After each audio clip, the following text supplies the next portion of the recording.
Hi, I am a 10th grade geometry teacher. This is a quick walkthrough of the AI assisted feedback tool I built for our right triangle trigonometry unit. Specifically, the assignment, how tall is it? Surveying assignment. I used Claude as my chat interface. The goal was a tool that helps me generate formative feedback faster but keeps me in control of every decision that actually gets sent to a student. Here's the system prompt I gave the tool at the start of the conversation. It includes the rubric, the correct answers, the instruction to use Hattie's feed up, feedback, and feed forward model, and specific guardrails for my two ELL students and one IEP student. The tool is instructed to ask me a clarifying question before getting feedback anytime the error type is ambiguous. So it's always a dialogue, not a one-shot output.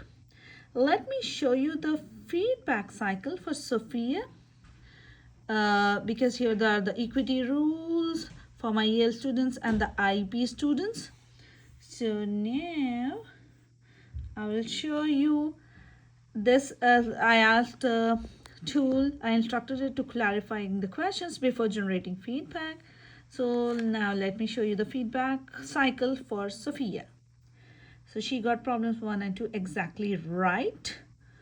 But in problem 3, she measured the right angle of depression from the boat looking up instead from the lighthouse looking down. So she used 72 degrees instead of 18 degrees.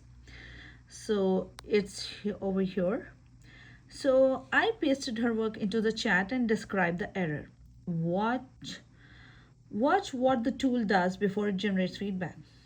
I said yes, and I also told it to include the alternate interior angles in the lesson. So,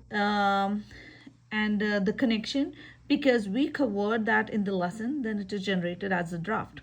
The AI draft was solid, correct diagnosis, respectful tone, but the closing paragraph was generic praise that didn't push Sophia forward.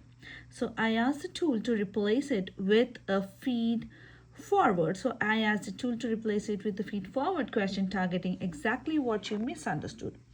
I also flagged to myself and updated the tool prompt to always separate ratio correctness from angle identification going forward. So